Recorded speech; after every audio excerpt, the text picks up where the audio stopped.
एक टिकट विच दो नज़ारे, भन्नो गिरियां खाओ छुहारे। एक पासे बर्फबारी पारो मौसम ठंडा सीत ते दूजे बन्ने सियासी माहौल गर्मा गर्म जिवें बर्फां विच तंदूर। ऊंट केड़ी करवट बैठेगा कोई ना जाने।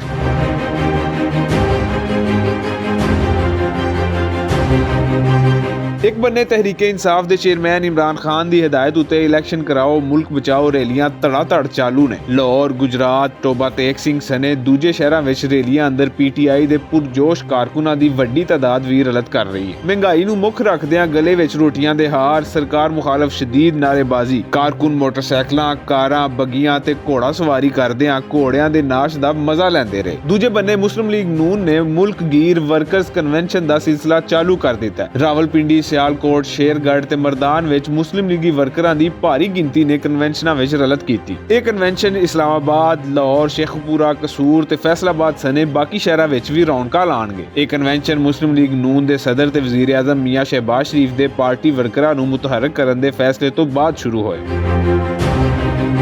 मौजूदा सियासी हालात विच चौधरी शुजात हुसैन दा मियां नवाज शरीफ नाल मुलाकात लई लंदन जाण दा इम्कान रोशन हो गया। काफ लीग दे आगू ते वफाकी वजीर सालक हुसैन ने अपने वालिद चौधरी शुजात हुसैन दा सलाम ते पैगाम मियां नवाज शरीफ नूं अपड़ा दिता।